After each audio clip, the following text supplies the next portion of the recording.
From the garage that sparked the global self-care movement, welcome to the Human Garage Experience, a podcast where we have unfiltered conversations on self-healing, consciousness, and optimizing your life with fascinating individuals changing the status quo. I'm your host, Garry Lineham, and I'm honored to have you here. Let's get down to it.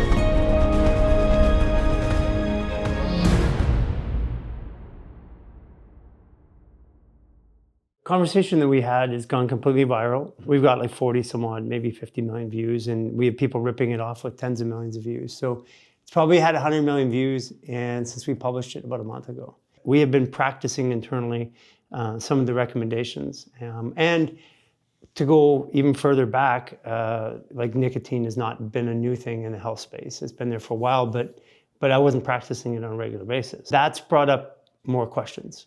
We have questions from the audience that we want to clear out, and we had a lot of haters coming up and trying to pick at it, which is really good because that drives. I love that. Yeah, I love the haters.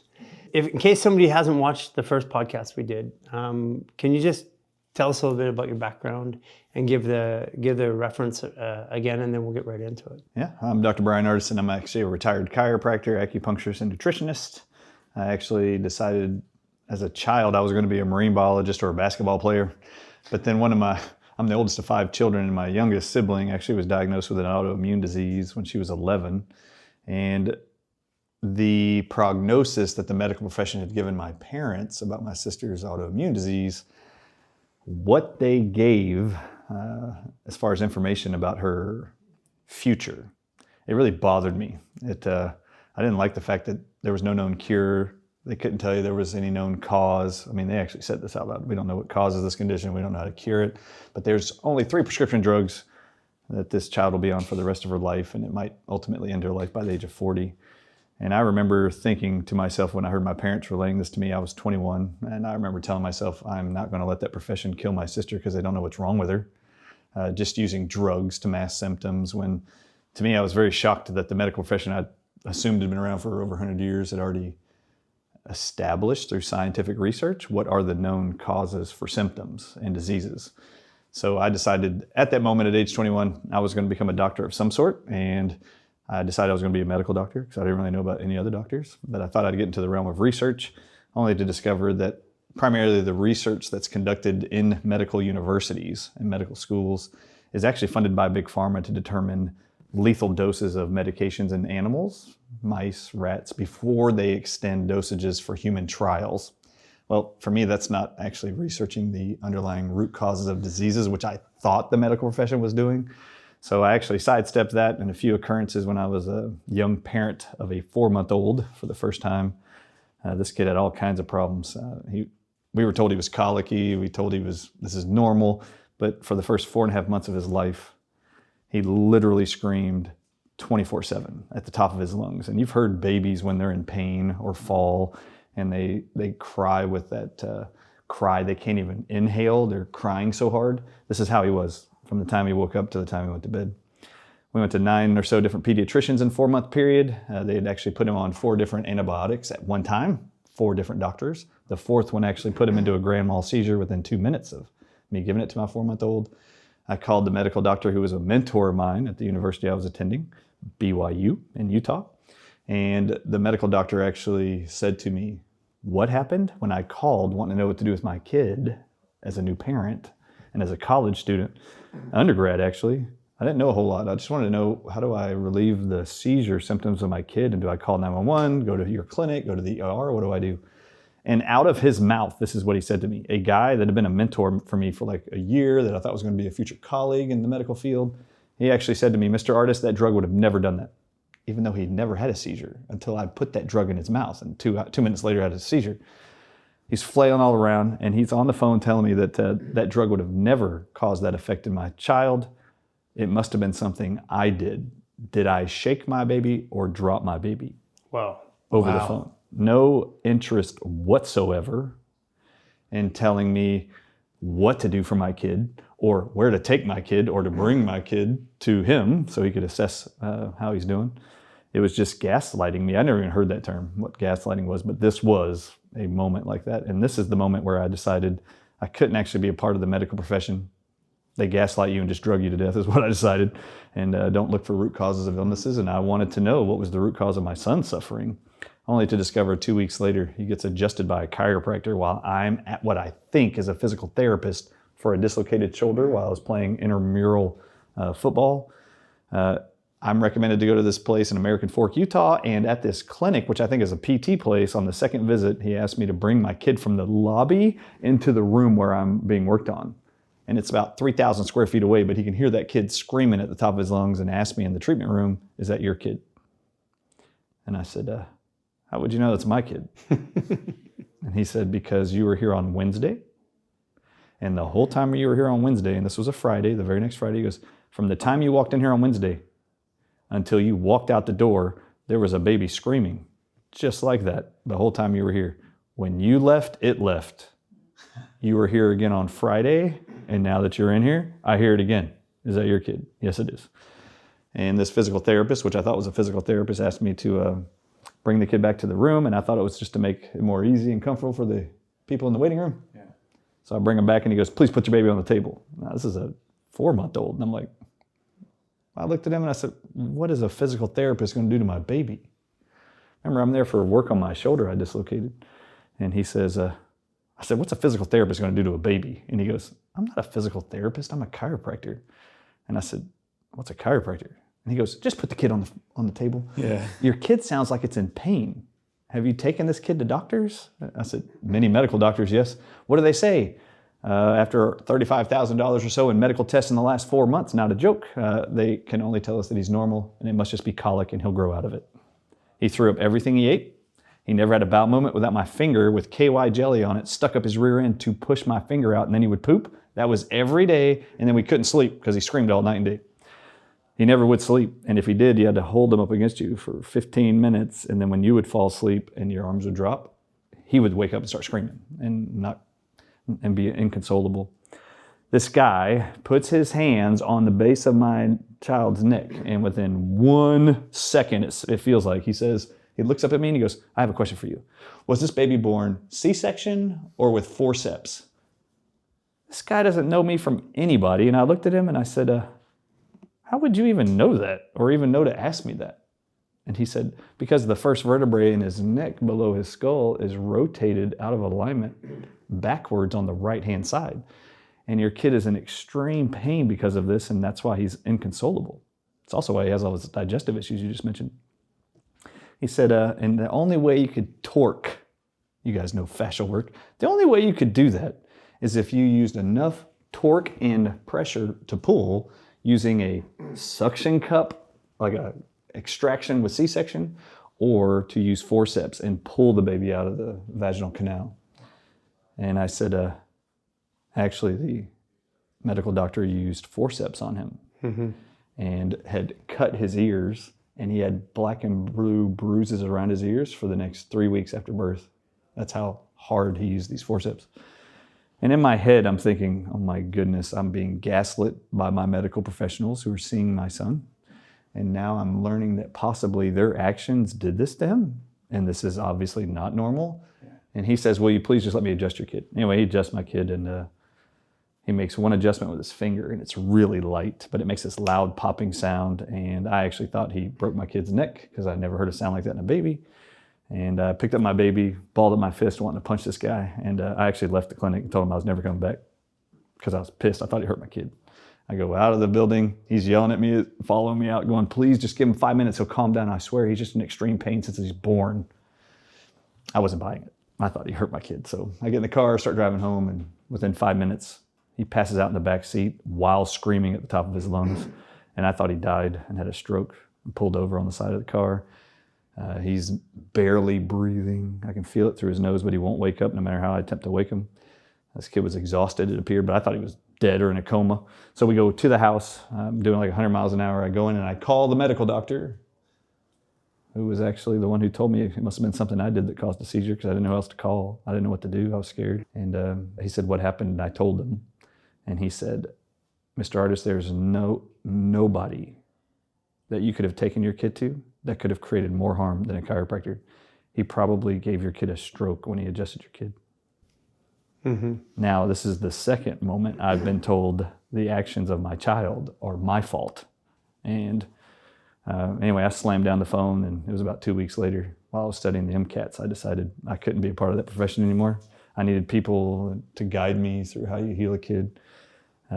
Anyway, that kid, within 5 minutes of driving home from that clinic and calling that guy while he's passed out, we just decided I'm just going to put him in the crib and see if he's sleeping. I don't know. He never even slept in the crib. Anyway, he slept for 8 hours straight. We went in, set a timer for 10 minutes. Every 10 minutes, we went in there for 8 hours, and he was still breathing. 8 hours later, we walk in, and he's just looking at the ceiling. And pick him up. He goes to nurse, falls asleep again, and sleeps for another 5 hours. And after he woke up that second time, never once did he scream. He slept through the night, had bowel movements every day, never threw up another thing. And this, over the next several months of watching what normal looked like, is what made me call the chiropractor and ask him, this is my question. What medical school did you go to learn this chiropractic stuff? And he said, I didn't go to medical school. I went to chiropractic school. And I said, those aren't the same thing. It's not like a specialty in medicine. No. Well, what school did you go to? And he called. He goes, I'll do a favor. I'm going to call the school I went to and have the president contact you. Sure enough, in like 2 hours, Dr. Fabrizio Mancini at Parker College called me and then sent me a whole bunch of books. And within about 2 months, I was enrolled. And in chiropractic school, I wanted to know everything about chiropractic. Then I actually went to the Texas Dallas College of Oriental Medicine, which is right on campus, started doing acupuncture courses, and I wanted to know everything related to health, to see if I could also reclaim other people's health, including my sister, who had been told, you're going to have these issues. So that is who I am. That is why I am who I am. Let's take that apart a little bit, because I practiced chiropractic, but I never went to school. And I practiced internal medicine, never went to school. Neurological medicine, never went to school. I autodidactic, I learn, I replicate, I learn to 80%, and then I apply. And I did it through informed consent in California here, actually just down the road. And what I found is that chiropractors generally become chiropractors because of a personal experience, and I think you know that. The first thing that people will say is a chiropractor's not a doctor. I mean, you get that a lot. I got that a lot even though I wasn't even a chiropractor. I was just practicing. So, because I really am not a doctor. But what do you say when people say a chiropractor is not a doctor? Because first of all, it's egregious. What do you say when people say that? Well, anybody who actually says that has no respect for the work you've put in and the education and time you've spent to actually learn a skill set. And so I really try to avoid people who have no respect for the stuff you've done. But even outside of that, I'm just going to tell you on the educational how I path. On the educational path, chiropractors actually learn more. Yeah, they actually have 4 board exams, and medical doctors only have 3. Mm-hmm. So we have to do 4 national boards, and we have to be certified in all techniques that the state boards in all 50 states allow their chiropractors to do in their states. Even if your state doesn't. I had a practice in Tennessee and in Texas. I had to know everything that Oregon allowed chiropractors to do, which was to deliver babies. I'm not joking, which I didn't know chiropractors were doing that. I thought that was OBGYNs and doulas and midwives. And then also we had to learn how to do minor surgery for Oregon and California, stitches and stuff, and do obstetric gynecological exams. We had to learn that because there are certain states in the country that allow chiropractors to do that, but it wasn't anything I was interested in. But it is a very intense curricula. And you're actually handed a diploma by the end of your chiropractic school that actually reads Doctor of Chiropractic or Doctorate of Chiropractic. So anybody tells you you're not a doctor, I always go like this. So are you telling me every acupuncturist who's a doctor is not a doctor? Every dentist who's a doctor is not a doctor? They're all given a doctorate of dentistry. And then what about PhDs? Do you really dismiss all of their hard work and theses and studies and just dismiss their certificate and doctor's education? teacher Literally is Latin for teacher. And in 1935, they hijacked that status and separated them and said medical doctor and doctor. I grew up in chiropractic care, and I grew up around chiropractors. The first and foremost is that a chiropractor actually has more education than a medical doctor, but generally not taught prescriptive, and that would be it. But they're taught everything else about the body. Whereas a medical doctor is taught prescriptive and most often doesn't really know anything in their general education about the body other than how prescriptive affects the body. Oh, well, I'll tell you, in chiropractic school, I was really excited because they actually, the very first semester, you're required to take medical terminology, which requires you to learn Latin which is what all of the medical schools teach their doctors to learn before they graduate. So you have to understand Latin in order to be able to speak medical in the conventional mindset. So we had to learn all that too in chiropractic school. And then the first 2 years, I had to take multiple pharmacology courses to understand drugs. So Or we did they did actually take do that. that down? Because in Canada, they don't, I don't think. Oh, we did it in Dallas, Texas at Parker College. Wow. Okay. So yes, we learn a lot. The education of a chiropractor, especially in the United States, specifically Texas, is equal to or greater than any other physician. And I wanted to take that off because we're in the world of natural medicine, but your message is ricocheting through the world of medicine and science at the same time. So taking that off the table, and people can say whatever they want, but chiropractors are primary care physicians, which means they have all the same access as a doctor without the ability to write prescriptions. I think in some places they can prescribe too. Yes, and there's a lot of states now, state boards in the United States that allow chiropractors to, after I think it's a 1 or 2 year period, get a registered nursing license where they can actually prescribe medications underneath that license or certification. Nurse practitioner, right? There you go, nurse practitioners, right. Yeah. I never was interested in that because everything I learned was you can do with nature what they pretend to do with drugs. Yeah, so you went from chiropractic, you went into, and this is the important part because it leads to the next part where people get, you actually became a researcher. Yeah, what I quickly learned was, okay, this is the absolute truth, okay? Okay. What I learned with having my very first son while he's being born and being cleaned up by nurses is that medical doctors and nurses just make up shit. And what I started to realize is they actually will make up stuff because they actually don't know as much as we think they know. So they will just make up stuff or then just dismiss it. When people use the phrase, you're not a real doctor, it's really using the same terminology as attempted to use in media by going, that's a conspiracy theory. Like it's a way to immediately dismiss credibility of whatever's being said, spoken, or represented by that individual.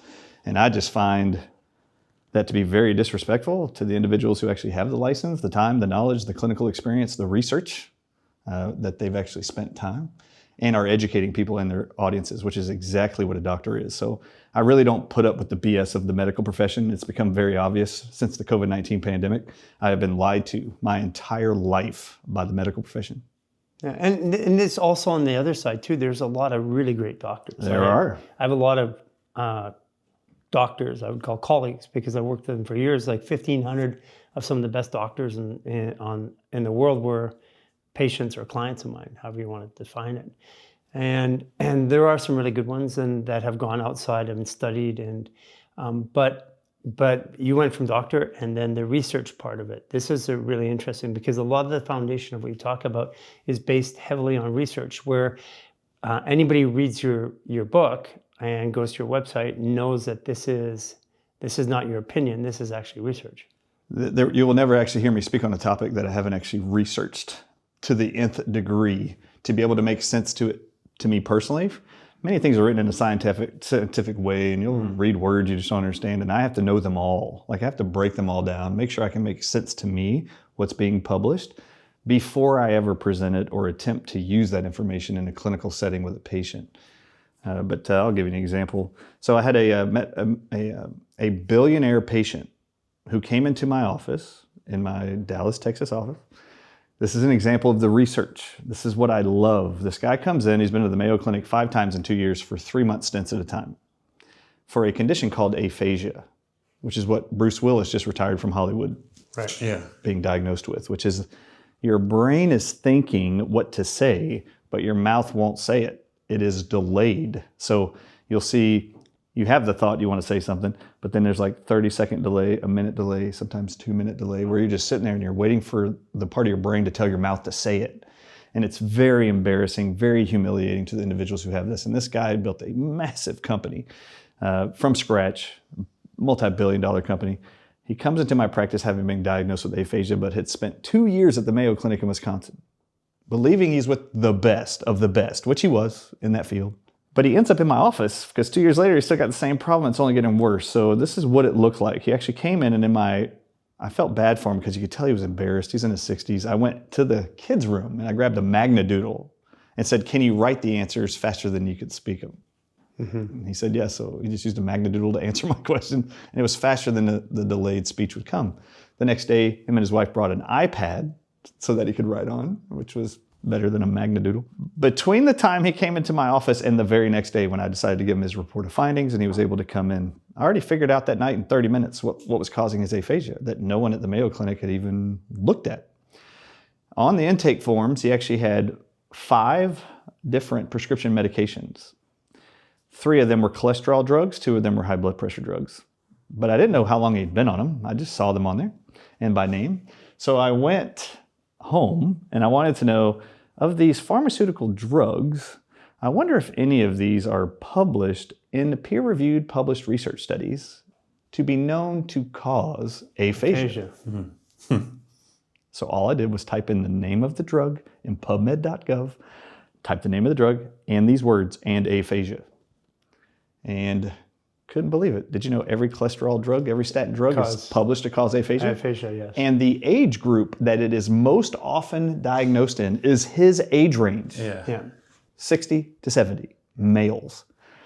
And I was like, oh my goodness. Like 90% of all people diagnosed with aphasia from cholesterol are in that age range. So it was very easy. The next morning, they come in. I don't have any recommendations for them, supplement-wise, chiropractic-wise. I don't have to do anything. You're just going to come in and I'm going to tell you what the plan is. The plan is you're going to stop your cholesterol drugs today, is what I told him. His wife is sitting next to him. His wife's like, no, you are not stopping those drugs. And I said, oh, did you make his appointment or did he make his appointment? He did. I said, good. So he wants help. Okay. I need you to understand something. I printed out these research studies and as they're flipping through it, they had no idea that the cholesterol drugs had a published side effect to cause aphasia. I looked at him and I said, did anybody at the Mayo Clinic in your 5 trips look at these drugs that you were diagnosed on, or did the Mayo Clinic put you on these? And he said, no, before each of those visits, I was on all 5 of these. And I said, can I ask you when you were prescribed these drugs? And he said, 3 years ago. I said, how long ago did your aphasia start? And he goes, 2.5 years ago. And I said, okay, you're going to stop your cholesterol drugs today. And then your speech is going to come back. The wife was worried he might stroke out from coming off his cholesterol drugs. She's worried about blood clotting and whatever else, or risk of heart attacks and strokes. My very next question, as she's bantering, I looked at him and I said, I just showed you the research. I've given you a reason for your aphasia that actually lines up with the chronological timing of you developing aphasia. You were given drugs. 6 months later, you start developing the inability to speak. And I said, why did they put you on these drugs? Did you have high cholesterol? Not a joke. He says, my doctor said it was for prevention. And I said, hold up. You didn't even have high cholesterol? They put you on this for prevention? And you're losing your mind, you feel like? And your inability to speak and govern your board? He couldn't even go to a board meeting for 2 years because he was too embarrassed to not be able to speak confidently in front of his executives. 2 weeks later, I get a text message from his daughter that she's finally got her dad back as he came off the drugs. Within 2 weeks, all of his speech was returned. So this is the power of doing research, is just asking questions why. There is always a root cause. And unfortunately, in the world of medicine, the horrible doctors that are medical doctors that are horrible are those who believe the phrase that the pharmaceutical industry and the medical industrial complex has made sure is continuously published in the mainstream media and in medical journals. Correlation does not equal causation. One of the greatest fraudulent lies in medicine. It's very clear that you've thought this out, that you've been through this. The one thing I've never bought into the virus story, but I talked in virology because that's the language people needed to hear. The thing that baffles me is how do you convince hundreds of millions of physicians that viruses exist? That's the crazy part. And I mean, I have a belief in how it happened, but that's a massive hoodwink. Thanks for watching and tuning in. These conversations have radically shifted my life, and I want you to experience those radical shifts too. Take these conversations and integrate them into your body by joining one of our fascial maneuver reset programs. Introduction to fascial maneuvers, 7-day reset or 28-day reset. We're gonna put the links below. Take that cerebral knowledge and that experience that you're having right now and bring it into your life. by resetting it in your body. These programs have radically shifted my life, and I know they'll radically shift yours. Don't wait another moment. Reset your life today. Well, I easily explain all of this with the father of propaganda. Do you know who he is? Oppenheimer? Joseph Goebbels. Oh, Goebbels. So Joseph Goebbels, who was the father of propaganda for the Nazi Third Reich for Hitler, Joseph Goebbels is historically known for this statement: tell a big lie and tell it often enough, and people will eventually believe it. So when people say that viruses don't exist, you gave me context to something that I believe, but I just didn't have the time to figure it out. It wasn't that relevant to me. I would just work on health. But the whole idea of what a virus is. Is that you asking me what a virus is? I know what it means in Latin. Okay. Do you? Yeah. What does it mean in Latin? Poison, comma, by that of a venomous snake. Right. So, okay. So I love that you know that. Or did I tell you that? Listen, I grew up in a world where... This is so exciting. Yeah, I grew up in a world where I didn't believe in it, but I had to talk about it because that's what everybody talked about. But I didn't have language to express the way I felt about it, which you gave me language. I love it. And I always have to break things down in a way that language-wise allows us to be able to coherently understand, resonate together, understand together, grow together. I like breaking things down this way. All right, so for the whole terrain versus germ theory conversation, right? This is really what we're getting at. Do viruses really exist? Okay. The word virus is a Latin word. All of medicine is built on the Latin language. So the word virus being used by the medical and pharmaceutical professions is intentional. They know what the word virus means. So in my home, we should do an interview somewhere else and let me bring these with me. I currently own 30 Latin to English dictionaries that date back to 1770, which are defined Latin words from before any of us were ever born. And anyone talking in the media about viruses existing or not, these books were around and printed before they were born. So are viruses real? Are they real? Do they exist? Okay. Go back to 1770, go to 1790, go to 1810, go to 1830. I own all of these Latin to English dictionaries. So the first half is Latin to English definitions. Yeah. And then the second half is English words in the Latin definition. Okay. And 100% of them, up until now, look up the word virus in the Latin to English dictionary and it reads the same thing in all of them for 300 years. The word virus in Latin means poison, especially of snake's venom. So I'd like to ask you, are poisons real? Do poisons exist? They do. They do. And they have a specific signature. They obviously exist. Measured by spike proteins. Right, so poisons, we are all aware that poisons do exist and there's various forms of poisons. So if every Latin to English dictionary for the last 300 years reads that a virus in Latin means poison, especially of snake's venom, when you go to the English to Latin sections of every one of these dictionaries, what I find even more ironic is that if you just look up the English word venom in English to Latin dictionaries, 100% of them only have one word as the Latin definition. Only one word. Venom. Venom. Venom in English means in Latin the word virus. Are venoms real? Yes, venoms are real. Okay, good. So viruses exist. Mass deception is really powerful. I've done tens and tens of thousands of lab tests at scale, and what the question was when we do these subclinical lab tests is how do you know that number is real? Like when somebody really gets down to it, because they can be arbitrary, different types. I grew up studying Dr. Carey Reams, the terrain theory. And also he was put in jail in California and died in jail for practicing medicine by helping somebody in Arizona. One of the ways that I would say, and I'm just gonna hypothesize here, if I wanted everybody to believe, I would say, well, when you go get this test, you're going to look for these spike proteins. And these proteins, this one means AIDS, this one means X and X and X all the way through.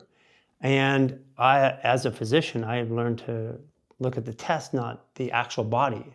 It's like an X-ray never ever really defines the pain that people have, or very rarely, like 75% of the time. In my practice, it never defined it, or an MRI, because I'm dealing with physical body pain usually. So all you would have to do is say this virus equals this protein. When you see this, that's what it is. And since nobody else does anything but run a test, that's their only conclusion. Is that how it happened? I guess so. I can't speak for them, but I guess so. Because these are one of these things where I look at and say, how did you fool hundreds of millions of people into thinking something? Yeah, if you actually dive into the research, a lot of people blame the medical industrial complex's control over all narrative of health.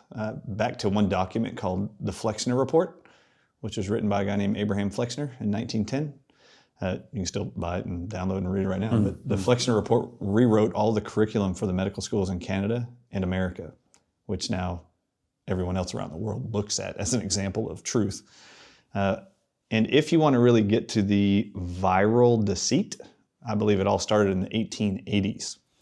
And I believe it started with Louis Pasteur's Institute when they sent Albert Calmette to Saigon to create the first 2 ever vaccines.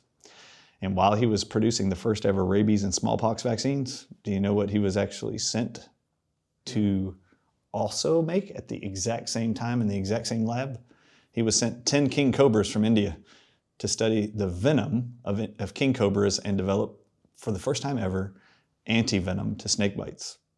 And he created anti-venom and the smallpox vaccine and the rabies vaccine all at the same time in the same lab. Albert Calmette. It just gets deeper and deeper and deeper. Okay, Albert Calmette is quoted by Abraham Flexner's brother, who wrote the Flexner Report in 1910 for Carnegie Foundation and the Rockefeller Foundation. Rockefeller, right, yeah. So they paid Abraham Flexner to do this. Who they were using for the medical curriculum research and write-ups for all the schools was a brother of Abraham Flexner named Simon Flexner, who they enrolled and gave money to be able to go to Johns Hopkins University. Okay. In 1905, 5 years before the Flexner Report, Simon Flexner is being paid to investigate and do research on one thing and one thing only: the blood clotting effects of snake venom. And he quotes throughout there Albert Calmette's work in the 1880s. And I believe the whole viral lie and deceit was created at the hands of the Louis Pasteur Institute, Rockefeller, Carnegie, and all of them, by paying Abraham Flexner to create the report and rewrite all the curriculum for all medical schools and rewrite your knowledge of infectious diseases and terrain and environment, internal and external, using venoms, I believe, and proteins isolated from snake venom, paying Simon Flexner and Albert Calmette to create these syringe-injected antidotes that they call anti-venom. Now, if viruses are actually venom, guess what every vaccine is actually intended to be? An anti-venom. Anti-venom, yeah. We're going to get into some questions about the remedies. People can go deep into your book. They can go into your research. This is also public data. This isn't just your data. This is published by CDC, NIH, and we can point people to those. And actually, we are going to start pointing people, because we get lots of questions now. We're going to start pointing people to that and giving them a place to go satiate themselves. Because at some point, people need to. It's easier to fool people than it is to convince them they've been fooled. So it's an unlayering approach. I talked to Dr. Tom Cowan last year, and again, it was confirming something I believed, but I didn't have words for it. Now there's words for it. So we want people, and they can watch the previous podcast that we did and get right down to the specifics. I think right now we have questions because we've been applying the recommendations, and there are some questions that we have from the recommendations because they're working. And we have a scale around the world which we can see where even a medical practitioner may have hundreds of patients.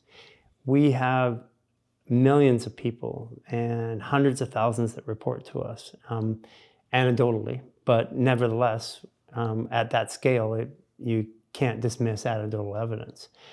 So you've recommended the one important thing, and I want to dig down into why nicotine and why it works, and then we'll get into some of the questions we have around it. Yeah, this is great. The entire purpose of the book that we wrote, and I appreciate everybody who's putting together platforms and sharing truths that others who are researching or applying information, getting that hope to other people around the world. Can't thank you enough for what Human Garage has done. The entire book was only written to provide hope to people around the world because there's currently 300 million people around the world who have been diagnosed with long COVID. And they come up to me everywhere around the world, everywhere, every weekend, everywhere I speak, medical conventions, wherever it is I am. They will all come up to me and thank me for the hope that was provided either from my presentations or in the book. And they're varied based on the symptoms that they have. What most people are unaware of is the majority of all symptoms caused or called COVID-19. If you had COVID-19 symptoms anytime after 2020, even though we know they were experimenting with these poisons before that, but what they called COVID led to symptoms such as hypoxia, low oxygen levels, put a pulse ox on your finger and watch the numbers drop from 100 down. So that was low oxygen levels, loss of taste and smell, ringing in the ears, brain fog, insomnia, exercise-induced asthma, still going on. These are all called long COVID symptoms. What you don't know is the word virus, like we've just defined, means poison. Mm-hmm. What they found was it wasn't just one poison that made up all symptoms of COVID.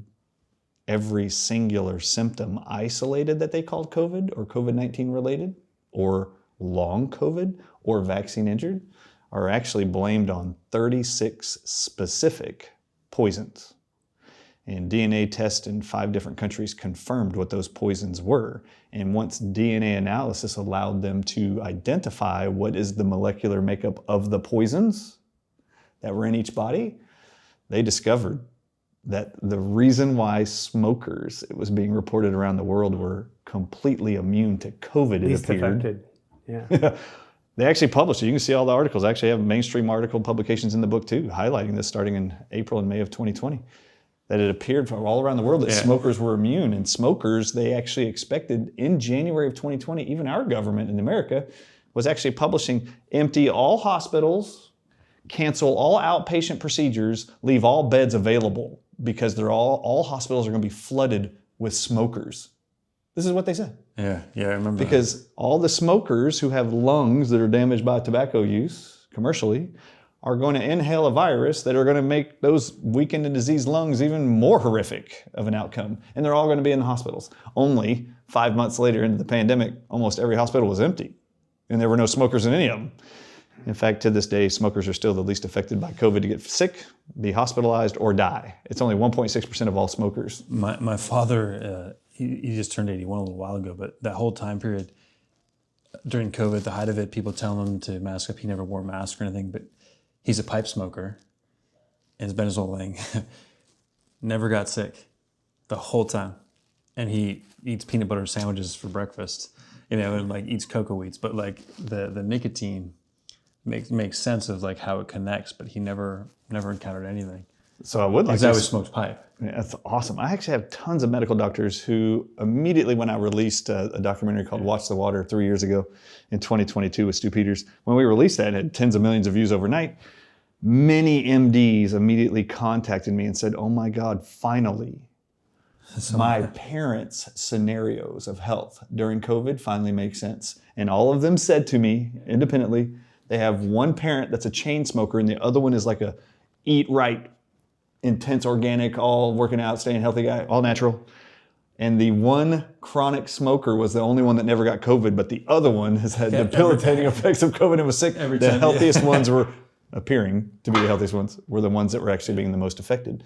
So what was so exciting to learn was, and then demoralizing at the same time, was in April of 2020, researchers in France, and I show you the research study, it's peer-reviewed by all the medical peers and researchers, and then published, still online.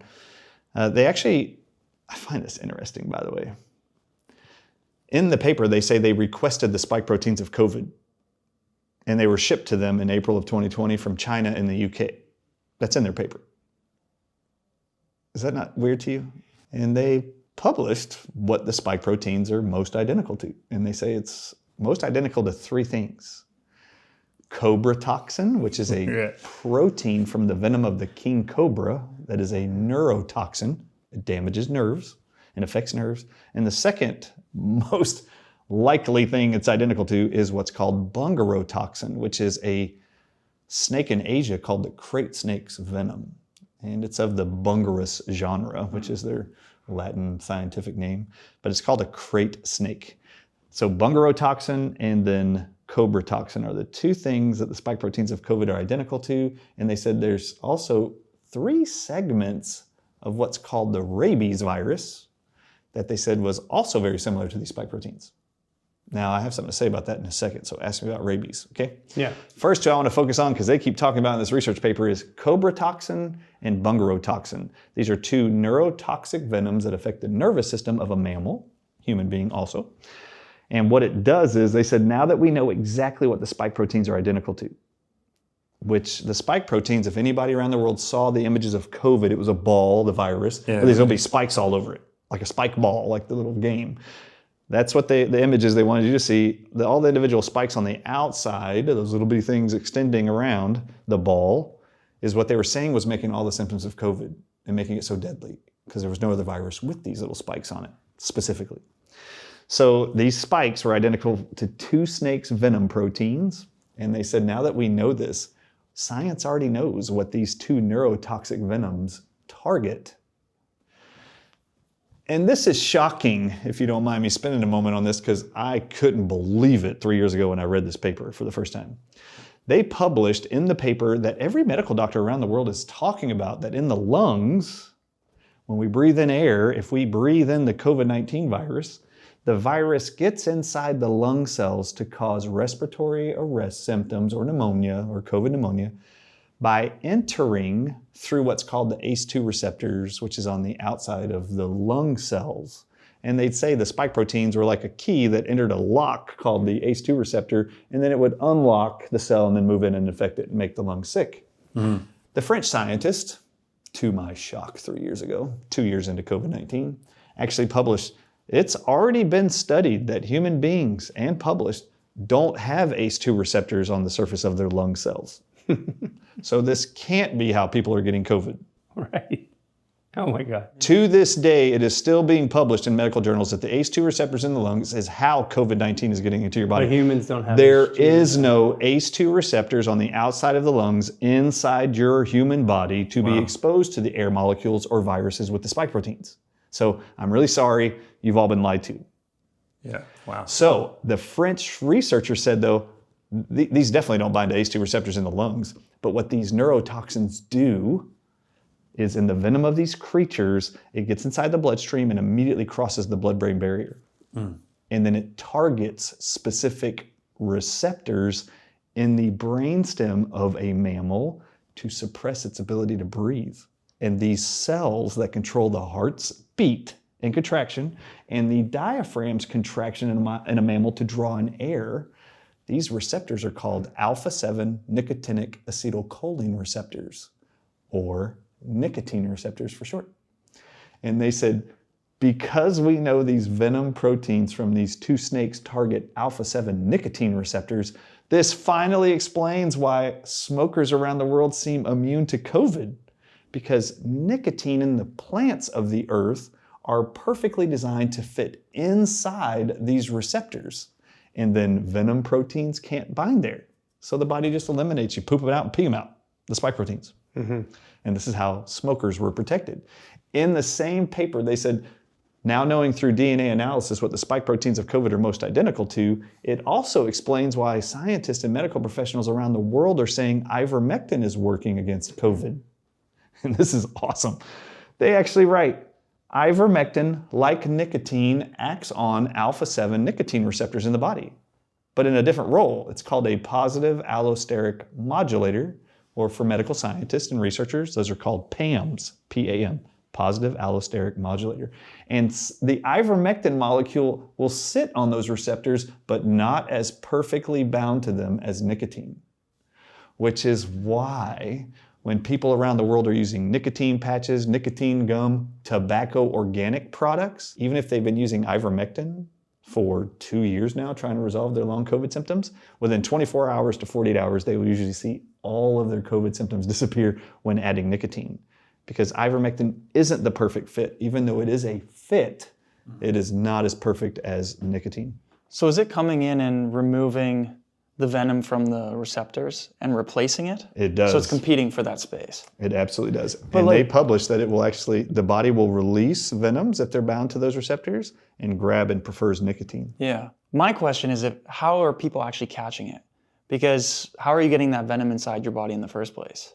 Because we were working on people who had COVID. We were working on them. We didn't have masks on. We were in the same room. We're doing body work on them. We walk away totally fine. So I just didn't understand that. Like, how are they transferring that venom to somebody else? In the middle of all these great conversations, sometimes you still need to take a minute to stop and breathe. Let's do that together. We're gonna breathe 3 times through the mouth and 3 times through the nose. This is gonna activate and rebalance your parasympathetic nervous system so you can absorb more. Breathe in with me through your mouth.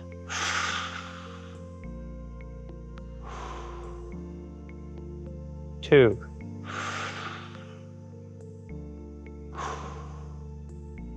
3.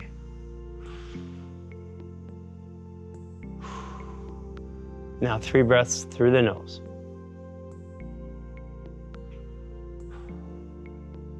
2.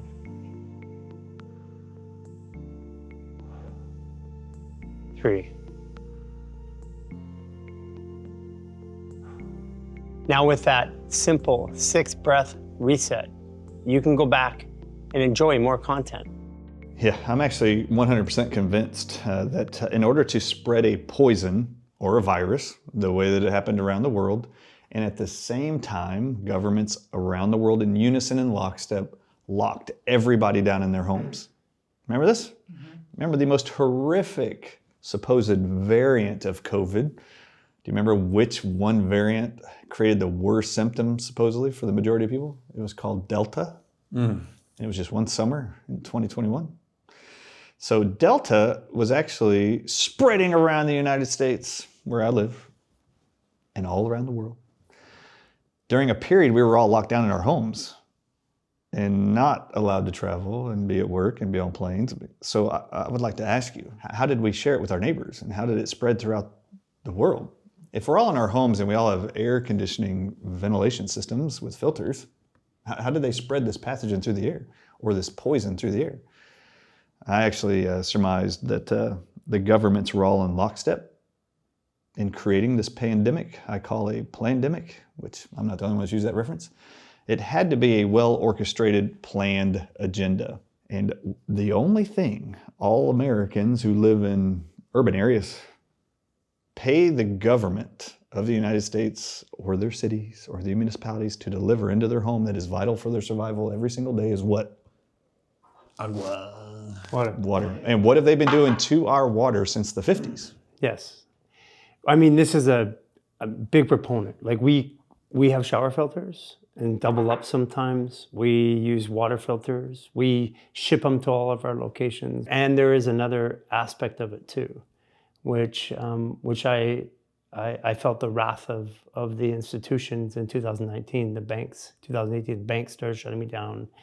The board started coming into the clinic to shut me down, and it was because I was also referencing the air. But the delivery mechanism, I have a video where Bill Gates was specifically talking about delivering a load, a viral load, via air, and it was HMRT, MAT-T variant or whatever it was, to sedate radicalism in humans. And I don't know if you've ever seen that video. I'll show it to you. I would love to see it. Yeah, it was recorded as a government briefing.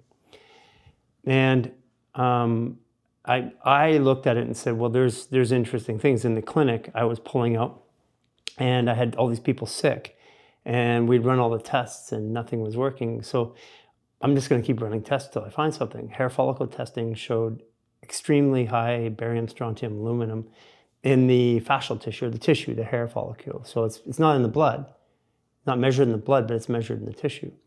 And then just went down that rabbit hole, realizing that barium was depleting silica. Without silica, we couldn't absorb, calphos, selenium, all that. Without that, we don't absorb minerals. And I don't know if you had a chance to touch us, but we're 80% water. Today, people are 60% water. So it's death by 1,000 cuts. It's water, it's air, it's neurotoxins that they're delivered in our clothing. I know you believe and you promote all of these things, but it is definitely death by 1,000 cuts. Because I believe in the human body's ability to heal and perform if it's in the right fishbowl. But you put dirty water in a fishbowl and the fish get sick no matter what you feed the fish. And our fishbowl has been polluted significantly. Well, I even remember when during COVID, I went to my friend's house and the water coming out of the tap had a completely different smell to it. Yeah. But I'm still like... Have you seen the videos of people sticking the PCR test under their tap water and turning it on and it going positive? Yeah. And to Coca-Cola, tons of stuff. But it's like some people got it and some people didn't, even though we're drinking the tap water. I mean, there must be something in some people who aren't even smoking, because we weren't taking nicotine at the time. There is nicotine. Yeah, that goes back to... But we weren't taking nicotine at the time. But what we were doing is eating eggplants, tomatoes, potatoes. Yeah. Very good. He listened. And He finally so can you give me that ratio, like the amount of nicotine in a package of cigarettes compared to food? Yeah. So Medical News Today actually has it in their articles that a cigarette, has on average 1 milligram to 1.5 milligrams of nicotine. Mm-hmm. And the eggplant is 100 micrograms. Not even a milligram. So it's a tenth of the amount you'd find in one cigarette. You'd have to eat a whole lot of eggplants. Yeah. But if you are consistently eating those nightshade vegetables that contain the second highest amount of nicotine of any plants on earth, your body would have the amount of nicotine it needs. And filtering the water and filtering the air. Yep. Because it has to come in a multiple. What I was looking at clinically is that I had people at the Human Garage Clinic that came from all over the world, because we had 52 practitioners from every discipline. We had the most elite celebrities and people, athletes. They're coming in from all over the world, but they had similar symptoms. And I'm like, this can't be, because normally you'd go to, where do they eat? What's the, where do they live? And they all lived in different places, including in the country, well water, all kinds of things. And they all had similar symptoms. So it had to be delivered by multiple mediums. I mean, I'm super curious about that too. I wonder if there's like even predispositions in people's body that contain certain things, because I mean, I didn't have any special air filters. I mean, I still drank clean water. I didn't get sick at all during COVID. I think at one point I had a mild fever. That's it. But like I was just eating like primarily meat, not even vegetables really. And like did all my stuff, didn't wear masks, was always active and was never bothered by it. And even like my family, like my parents and stuff like that. My mom did get like, of course, had to take a test because she flew somewhere, and then came back with it, but like didn't pass it on to anybody within my dad or anybody. So I'm just curious if there must be some like kind of, because I know a lot of people like that who weren't doing anything like extra special, but lifestyle, or taking nicotine, lifestyle, but like you're in the sun, energy. You're in the sun. You're exercising. You're eating healthy. At the end of it, I've always believed in the body's ability. Like the body is indestructible if it has the right conditions. Oh. And we're still using words around this table here, like pass it on. Louis, it's I don't believe in the pass on thing. Yeah, so it's not, there is no pass it on. It's been passed to us, but I'm not passing from me to you. Yeah. I find it funny because, I'll be with somebody and we're sharing a drink and they're sick. Their whole family's sick. Yeah, I don't get sick. Yeah. I don't get sick. Nobody around me gets sick. So it's like, I think just changing the narrative around what sick is. It's really just your body's healing from something. It's cleaning something out. And that's what we've been telling people, is that what we say sick is technically, biologically, is your body's actually cleaning. So that actually is the healing mechanism, which means that something else was sick. We mean my life was sick. The body we call sick, healing. And that's another big lie that's been perpetrated on people. So you're probably more familiar with it because of research and stuff like that. So prior to like 1910, 1920, people still used like natural remedies, primarily herbs and things like that. They were out being in nature, all that. And then the narrative started to shift. In that kind of research, have you found that like that whole pass on, if you're next to someone, you're going to catch something, was that like weaved into part of the Louis Pasteur Rockefeller narratives, or like how Louis was that? Pasteur on his deathbed said something that was really important. Yes, he did. He said, I do not believe what I'm known for. We don't pass on things. And He was recanting the germ theory. Yeah. This is one of the things that I find just completely crazy is that, we agree that what happens at the cellular level happens at the universal level. But somewhere in between, there's a human being, and that human being somehow acts differently than the cell and the universe. And biologically, the cells communicate with every other cell, and that's part of how they keep healthy. And when a cell stops communicating and isolates itself, it's actually cancerous. And that is, when we've taught each other to not share. But I mean, we share the glasses, we share plates. And furthermore, when I grew up, that's just the way it was. When you grew up, it was the way it is. But we had mono come in, then we had AIDS, then we had now COVID. So it was like everybody became more and more afraid of connecting and touching certain things. Like, do you know much about mono and AIDS and how all that came in? Yeah, let's go to that. Right when you said AIDS, my very next thought was, no one reminded me to go back to the rabies. Oh, yeah. Oh yeah, rabies. The French researchers identified that cobra toxin and bungaro toxin are the spike proteins of COVID, which are two venom proteins that are neurotoxins from two snakes. And they said there's a third thing it's most identical to, and that's 3 small pieces of 3 different variants of the rabies virus. Everybody at home have fun with this one. Go to pubmed.gov, because I love research. Don't take my word for it. Go to pubmed.gov and type in rabies and homologous, HOMOLOGOUS, to snake venom, and you will see that the rabies virus has a spike protein called RGP, rabies glycoprotein, that every scientist for 50 years has published is homologous to snake venom proteins. You have all heard in this interview that the word virus in Latin means poison, especially of snake's venom. Now you're learning that the rabies virus, it has 1 spike protein, and it is published by scientists to be homologous, which literally means one of its definitions is identical to, the rabies spike protein is identical to snake venom neurotoxins. That's what they publish. Did you know if you look up the HIV virus, it has its own spike protein that supposedly is responsible for creating the AIDS scenario, and that the HIV virus's spike protein is called GP120, and GP stands for glycoprotein.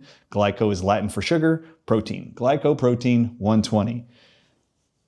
Do your own research. Type in pubmed.gov, HIV's GP120, and homologous snake venom protein, and you will read over and over it is published that the spike protein of HIV is identical to snake venom proteins.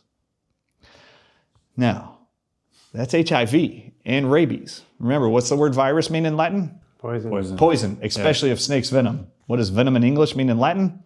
Virus. Okay, great. So now I've just given you COVID-19's virus has spike proteins that are identical to snake venom. Then they said there's a part of the rabies virus that even is showing up as the spike protein of COVID, and that spike protein of rabies is also published to be homologous to snake venom proteins, or identical or similar to, and now HIV does. Do you know what's amazing to me? What Dr. Anthony Fauci's gotten away in the last 40 years? He actually replicated the HIV pandemic, or whatever you want to call it, the hysteria of HIV in the 80s and AIDS, and a drug called AZT was all introduced and overseen by Dr. Anthony Fauci. Mm-hmm.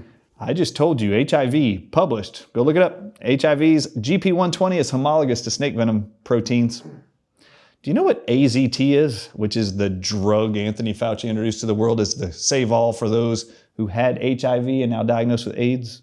Do you know what AZT is made from? They found a marine sponge in the ocean in the 80s, in the Caribbean Ocean, and they extracted the venom of this very deadly marine sponge, and they synthetically manufactured it and replicated it and put it into a drug they called AZT. So now they have HIV, a virus with a spike protein that's homologous to snake venom, and they're treating you with a drug called AZT that's actually marine sponge venom. And guess what? The marine sponge's venom's signs and symptoms of toxicity are identical to every sign and symptom of AIDS, including their eventual death. I want to ask a couple things, because I grew up in an area where we were talking about this earlier, where around AIDS, like I was convinced I had AIDS because I had sex, and it was real. I mean, it was, my friends were convinced and all this, and the virologist from France, Luc Montagnier, thank you for saying it because I always mispronounce it. He was injecting himself with the blood of supposed AIDS patients to prove, on public demonstration, to prove that AIDS was not a transmittable disease. And is he still, he just recently died. He just recently passed a couple years ago. Passed, yeah. So we have this mass hysteria, this mass fear about reducing contact. And when we reduce contact, we reduce our ability to defend against the environment, because each of us has a unique situation. We go out, we develop an immunity to it, and then when we commune, we share that immunity, and that's how immunity works. There are diseases like that, viruses, or we say viruses, or viral diseases, or viral loads, like Epstein-Barr. Let's take down a couple of them. So Epstein-Barr is a virus. Just remember the word virus. Poison, yeah. A virus means poison. So you have been poisoned. So I'm really sorry, but you've all been poisoned, those with Epstein-Barr virus, and then you're told, many of you, that you are now disabled for life with a condition called chronic fatigue syndrome as a result of Epstein-Barr virus. And then we move from the viral loads into the diagnosable disease pathologies, which are now being related to COVID, like Parkinson's, MS, dementia. Yeah, let's do that. All right, so there's a specific chapter in my book. And the reason why I wrote this entire book is because 300 million people around the world right now are supposedly diagnosed with long COVID symptoms. And it is published as of 2024, when it was written, that the people who have these scenarios or symptoms of long COVID, and I'm going to name off a whole bunch of them here in a second, what now encompasses the long COVID diagnosis. But they are publishing now that from 2024, when it was published, that for the next 10 years, these people could suffer with all these symptoms. Well, what are some of these 200, it is actually 200 symptoms and medical diagnoses that are now termed long COVID and are now billable to your health insurance to cover prescriptions and procedures for medical therapies? All right, so you've got loss of taste and smell. It's going to last for 10 years at a bare minimum. Then they publish that people are going to have tinnitus or tinnitus ringing in their ears for the next 10 years, or maybe forever. Brain fog is another long COVID diagnosable condition. Did you know diabetes type 1 and type 2 are now long COVID diagnosable disease? That means you didn't have diabetes before you got COVID, during COVID. Not vaccinated. I'm not talking about anybody vaccinated. I'm talking about people who got symptoms of COVID, or maybe didn't even know they had symptoms of COVID from 2020 to 2023. And then weeks later, you start developing worsening symptoms that just keep getting worse. And just, we cannot jump off of this. Ask me why they get worse. Why they get worse? No, not right now. Okay. You just remember, ask me, why did they get worse, and why does anybody get worse? I want to run through this group of symptoms because all of you know somebody who has these symptoms, and they have no idea, and nor do most of their medical professionals know what the antidotes are to help reclaim your health, because they don't have the knowledge that is published by researchers around the world who have already figured out what caused all these long COVID symptoms. But you'll have loss of taste and smell, insomnia. If you walk upstairs since 2020 and you have to stand at the top of the stairs to catch your breath, that's a long COVID diagnosable condition now. Exercise-induced asthma, I mentioned insomnia, depression, and now let's get into the mental health illnesses. Did you know now the psychiatry industry has a volume of a book called DSM-5 or 6, whatever it is now, I think it's DSM-5. In that document now are a laid out list of psychiatric and mental health conditions that are now called long COVID. And schizophrenia is in it. Did you know schizophrenia is now a long COVID diagnosable condition that you can be institutionalized for or put on drugs for the rest of your life? Just so you know, there's a reason why you have those mental illnesses and those symptoms, and I show you all of the poisons that cause them in the book and what the published antidotes are. I even tell you what medical test to order if you want to do that to confirm the presence of those poisons, and still the antidotes will apply. And I show you all the research studies confirming it. Let's go to neuromuscular and brain. Yeah, and then you've got Guillain-Barré syndrome is now a published long-term, long COVID side effect or symptom. Guillain-Barré syndrome, Bell's palsy. We talked about diabetes, which is endocrine. Then you're going to get to myocarditis is a big one. That's my funny Latin, myo. How many of you know when the word myocarditis was ever first written to describe a symptom? 1862. 1886. Close. Or in the 1880s. Yeah, it's in it's that close. decade, 1880s. Do you know who wrote that descriptive term to describe a symptom? No, I don't. Albert Calmette. Oh, right. Bizarre. Do you know that Albert Calmette published when he created Anti-Venom from king cobra venom in the 1880s, paid for by the Louis Pasteur Institute to go to Saigon to make this? Do you know that when he first started giving human beings anti-venom to king cobra venom, they would develop a heart condition that he described as myocarditis? Yeah. Okay, this is important. What was the COVID-19 vaccine supposedly getting your body to manufacture? Spike proteins. Spike proteins. What were spike proteins identified to be? Venom. Venom. What is in anti-venom? What's in anti-venom? And how do they make anti-venom? Well, They inject venom of a snake venom into a cow or a horse, wait a few weeks for the horse or the cow, which is a big animal that won't die from that little bit of snake venom. Their body will produce antibodies against the venom. Oh. And then they take that blood from the animal, knowing it has antibodies and venom, and they will inject it inside of a man or a woman who's been bitten by that same snake. And there is venom in there, and your reaction is myocarditis in many people that are treated with anti-venom for snake bites. And it was first ever written and described by Albert Calmette in the 1880s. Isn't that amazing? out of curiosity. And you never heard of it until COVID-19's pandemic. So, MS, Parkinson's, dementia. Yep. The neurodegenerative diseases, yeah, let's visit those with long COVID. Parkinson's is in the list. MS is in the list. Alzheimer's is in the list. And just so you know, there's all published cures for those too. They're in the book. Would you like to know what happens to create these neurodegenerative diseases because of these spike proteins or venoms or viruses? Tell me. Okay.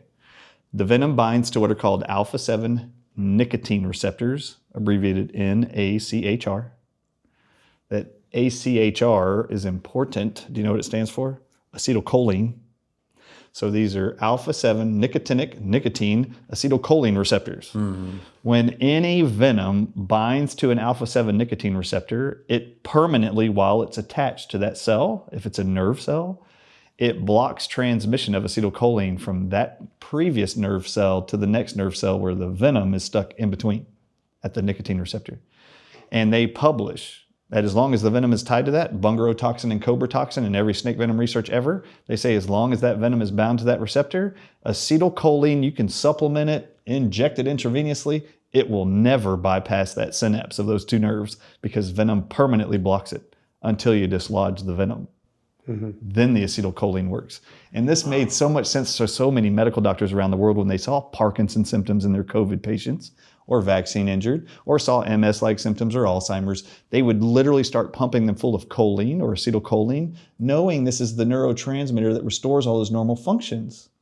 But it wouldn't work, not until they added nicotine. And the nicotine would release the venoms, then acetylcholine could transfer and communicate with the rest of the body. So you didn't get the tremors of Parkinson's, you didn't get the dementia of Alzheimer's, you didn't get the myriad of neurological symptoms from MS. Well, where does the venom go? That's a great question. Yeah. So the venom's going to get released, and then where's it going to go? If it's in your nervous system, where's the first place it's going to be released into? Your cerebral spinal fluid. Right on. And then where does that circulate to? Out of your spinal cord into where? Into your lymphatics and into your bloodstream. Which is the detox of the fascia, which causes contraction, and which I'll give you a on-site example. Simone on our team had an MS diagnosis. She just started with us a month ago. And just following our protocols and adding nicotine, just today, without any intervention, she came up and says, "This is the first day I've walked normal." What a miracle. It is phenomenal how the human body is designed. This is a month, and I'm reporting what she's reported, not that we're prescribing. She has lived our lifestyle, what we do, and there's been a progressive, every day over the last month, change in her behavior and her ability to function. Let me give you an example of a story. I thought this was awesome. So my wife lost her taste and smell and had roaring ringing in her ears for 2 years after a mild case of a fever for a couple hours during COVID in 2020. But for the next 2 years, she couldn't taste a thing. She couldn't smell anything. I, as somebody who loves research and has clinically worked with patients for years to help reclaim their health from autoimmune medical diagnoses and other things, it was very frustrating to try to figure out what was going to be the fix for her. And I was trying everything. I even used ivermectin, hydroxychloroquine. It didn't work. Nothing ever worked. So 2 years later is when I come across the French scientist nicotine cobra toxin, bungaro toxin study. And I was like, honey, all you gotta do is use a nicotine patch or nicotine gum. It'll go away. And for 3 months, you know what she said? Please don't talk to me about nicotine. I don't want to be addicted to that. I'd go, honey, this is in my own home. Yes. Dr. Ardis' own home. For 3 months, I'm like, honey, just do it. Okay, within about 2 months, my Watch the Water documentary comes out, and I list at the very end, the very first antidote to all things COVID I listed was nicotine. That was just the first time anybody'd seen anybody publicly talk about it versus being published in papers. And the same night the Watch the Water documentary went out, somebody in Australia, a whole bunch of people there were watching it, this medical doctor, who I never met, had actually been diagnosed with permanent hearing loss in her right ear after having COVID, and was told by their hearing specialist that it was caused by COVID and it was permanent. Zero hearing. After watching the COVID-19 Watch the Water documentary, she went to a local pharmacy and bought over-the-counter nicotine gum without ever talking to me. She just went and did it. I don't know her. She goes to buy nicotine gum, comes home, and that night chews one piece of gum. The very next day, because of what happens to her in 45 minutes, she was calling all these media outlets trying to get her story to me. And this podcaster had gotten her info and then shared it with me live on an interview. And she wanted that story read to me. And it was within 30 minutes, I felt air move in and out of my ear for the first time in 2 years. And within 15 minutes of that, 100% of my hearing was restored.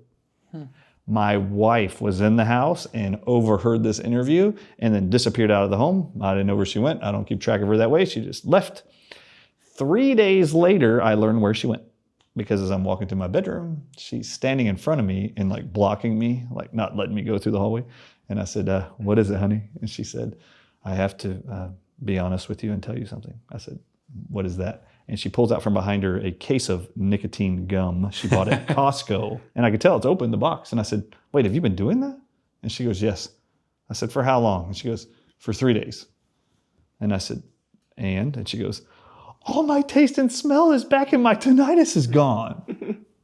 Now, this was miraculous. I mean, to me, it's miraculous to be able to free people of something they're told they're going to have continue to experience for a long time. Now, I have to say something. In this book, I share with you what are the 36 known poisons that cause every COVID symptom, every long COVID symptom, and they are going to be the same ones responsible for the vaccine injuries. Why? The COVID-19 technology, the gene technology, is designed to tell your body to make what they call the spike proteins, which would be venoms. Spike proteins are found to be venoms. They're making your body make spike proteins. Got it?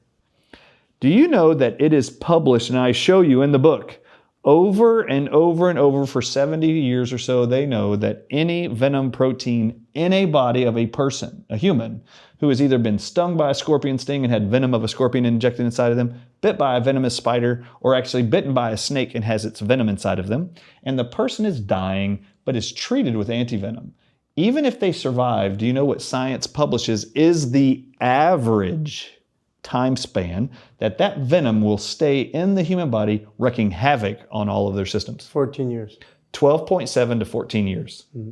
Okay, so let me just wrap this up for you. For those of you who are not doing the math right now, we're sitting in 2025. Last year in 2024, the United States government published a document saying the majority of people with these symptoms, 20 million Americans, called long COVID, you're going to suffer for the next 10 years on average with this. I want you to take 10 years from 2024 and add the 4 years prior to 2020. And what's the number? 14. There is a reason the government knows the majority of you are going to suffer with your symptoms for the next 10 to 14 years.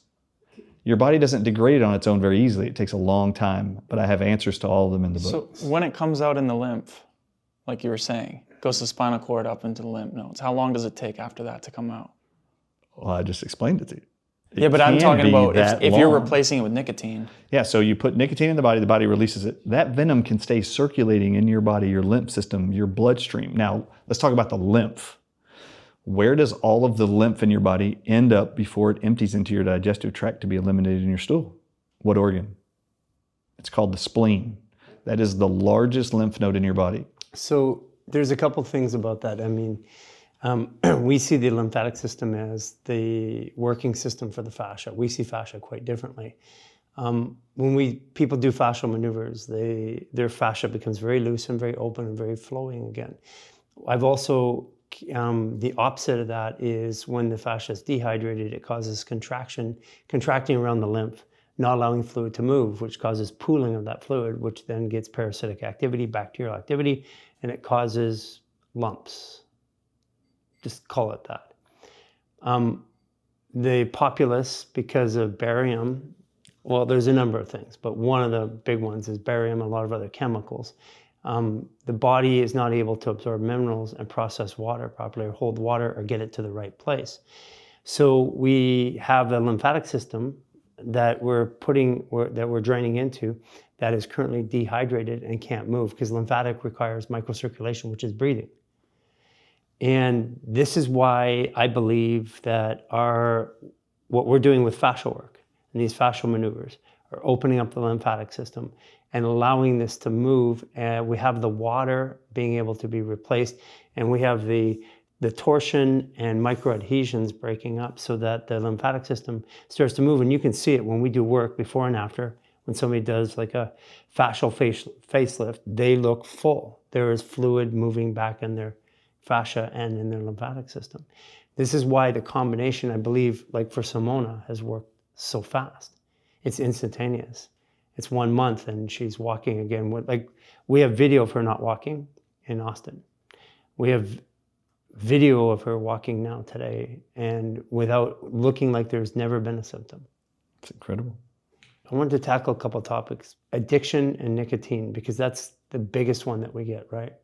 Mm-hmm. Like, I don't want to be addicted. So let's talk about that. Why do people believe nicotine's addictive? If you're a doctor, a practitioner, or a coach, and you're wanting to take your practice to the next level and move people from you care to self-care, this entire revolution of self-care is moving on, and we want you. Become a mentor of people's health rather than a fixer of people's health. The certified coaching program is designed to help you transition out of a practice which draws all the energy out of you to a practice that brings life to you and others. Join below with our certified coaching program and transform your career, your business, and your life.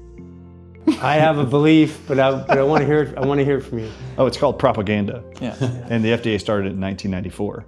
So in 1994, in April of 1994, the United States Congress invited the 7 heads, CEOs of the largest commercial tobacco manufacturers in America. I remember to testify. I have a video of it on my website. I remember that so clearly. The senator, the congressman, looks at the 7 CEOs and says, under threat of perjury, we have invited you here to testify under oath to the addictive quality of nicotine. Please state your name and your stance on nicotine. And in unison, one after another, in 25 seconds, every single one of them introduces themselves by names and says this: nicotine is not addictive. All 7 of them. Yeah. And then that's in April of 1994. And then in August of 1994, just a few months later, the FDA decides to create an advisory panel of their own. And they decide to declare officially, regardless of what the CEO said, they said nicotine is addictive. I have found in my own personal use, it is not addictive. I don't find addicted to it anything. If there's chemicals, and we get another one, which is a fair statement. There are patches, and just like there are other things, we've taken and bound chemicals to nicotine to make nicotine bad, but we've done this through a lot of different mechanisms. We take the truth and we make the truth bad by putting other things to it. There are delivery mechanisms, like we promote organic everything, and there are delivery mechanisms, including patches, which deliver nicotine without a lot of, like one of them is like polysorbate 80 and some other really harmful things. There are organic nicotine patches. There is organic nicotine through tobacco that people can drink as a tea, foot soak in. There are ways to get nicotine into your system, which is organic, because that's the first thing that people say. It's addictive, and then they put to the delivery mechanisms. And so I want to really clear up. Nicotine's important, but the delivery system is just as important, because nicotine's accelerating stuff. And let's talk about the addictive quality of nicotine. Do we know how they perpetrated this idea that nicotine is addictive in tobacco products? How? So in 1970, the tobacco giants decided to invite chemists to their R&D labs to help them identify how to make their products more addictive. Yeah. And so they told them all you have to do is add a man-made chemical called pyrazines to your tobacco products, and every single cigarette or dipped snuff will be addictive. And Harvard published in 2016 that nicotine alone is not the addictive substance in cigarette or tobacco products. Harvard published in their research study what is the chemicals in tobacco products in America that the FDA allows the tobacco giants to add to their products to make them addictive, and it is not nicotine. And they lay out the 16 names of what they are. And they're called pyrazines. Yeah. What about, I mean, I know people who they put in chew, they get mouth cancer. Or even in the patches, there's time release chemicals that they use. Is there anything that people should be watching out for if they're looking for a company or looking for a brand? What are they actually, because you don't know what other ingredients they're putting in. That's very true. Like we use knickknacks because they're a clean delivery system. Yeah, there's some pouches companies that actually just take the tobacco plant and they have just shreds of the tobacco leaf inside little pouches, and you just suck on those. There's nothing else in it. So you can get the tobacco from the tobacco plant. And there are many ways to use tobacco, eggplant seeds, tomatoes, potatoes, bell peppers. All these are the plants that have nicotine in them. Remember, you can eat the plants and get the benefit of the nutrient called nicotine. The FDA decided to call nicotine a drug found in plants, just so you know. So it isn't nicotine alone that is responsible at all for the level of addictiveness of tobacco products. That's the great lie, and the FDA refuses to acknowledge that, even publicly. But just want you to know that the delivery system is important, and we have used many times. This is miraculous. Heart conditions are one of the biggest things that reverse almost within minutes of using tobacco products. And we're talking arrhythmias, AFib, tachycardia. You can reverse all of that within 5 minutes by actually steeping tobacco leaf, organic tobacco leaf, in water, and then doing a foot soak. And that has been repeated over and over and over. You can take someone out of AFib in 5 minutes or less with a foot soak in tobacco water. But sometimes people get like increased heart rate, increased blood pressure, sometimes even headaches. What is that about? I have no idea. Everybody's different. But I will tell you. I mean, my view of it is that when you are putting, it's like when you put, I'm not even going to say it right now, but there's an antiparasitic that we recommend that has high silica. It's natural. It's when you add diams and you add earth together, because we get banned for that one, by the way. Antiparasitics, when they come in, it creates headaches and all these things. When you're evacuating toxins from the body, quite often there's a headache. There's edginess, there's a heart rate increase because your body's working on doing something. Does that sound logical? Nicotine, by definition, is a stimulant, as a nutrient even. So is caffeine or in guarana. I mean, that would be a stimulant. So these are natural stimulants. There is a dosage of nicotine for all people that will create, the symptom of being on an ocean and becoming very sick. That inner ear is affected by levels of nicotine. So if you get it too high, it will actually create that whole dizzy feeling like you're on an ocean feeling. We've been testing all doses, and yes, I can. I I tested a new one this morning, and I couldn't get up. By itself, it can do that, can trigger that. But it was actually quite fun. Did you know nicotine is published to improve all cognitive function? Yes. And I it do know is that. a nootropic? Yeah. It is defined to be so. I can completely tell you that because I'd used nicotine on and off over years and different, even back to the clinic. And I can completely tell you that since I've been using it through patches and through like knickknacks, I can tell you that cognitive function, focus and concentration is definitely improved. But what about the frequency? Like How dosage often? and frequency, how often? Is it an everyday thing? Is it a 4 days on, take some time off? Is it a totally just based on the person? I really do love this question. So for every single long COVID symptom period, there was a researcher named Mark Lemke. So this is important on dosage. Anybody out there, buy the book, share it with your medical professional, your health professional. They need this info too to help their other patients who are struggling to resolve their problems. Mark Lemke in January of 2023 took long COVID patients, a whole bunch of them who had had all their symptoms for at least 2 years, but had to have tried prescription medications and physical therapy to improve their long COVID symptoms without any improvement. Mark Lemke asked all these long COVID sufferers to just wear a 7 milligram nicotine patch, which, by the way, over the counter, that is the smallest dose nicotine patch you can buy. And he said, please just wear one of these every day for 6 days. In that research paper I highlight in the book, they state the reason why we asked these people to do this is because of the research in China and France where they had confirmed that the spike proteins of COVID were snake venoms that are defeated with nicotine. So wanted to see if a 7 milligram nicotine patch would resolve any or all of their symptoms that they'd had for 2 years. This was what was amazing. It wasn't half of their symptoms disappeared. 100% of their symptoms disappeared. The majority of all their symptoms they had for 2 years disappeared in the first day of wearing the nicotine patch. No one was asked to wear it longer than 6 days, just 6 days. There were a few people in the group after stopping on day 6 whose nicotine in their body continued to resolve all of their symptoms as late as day 23, and then 100% of all their symptoms were gone in all cases. They waited 6 months before publishing this paper because they wanted to wait 6 months and call those people that were in the study to ask them, did any of your symptoms return? 0 symptoms returned. So in the case of long COVID, this is a specific dose. Published by Science, it's in the medical literature, the NIH has it in their Library of Medicine. I show you the research study, 7 milligram nicotine patches for 6 days. What you should be aware of, and this goes for people with parasites, it goes for people with food poisoning, it goes for people with COVID.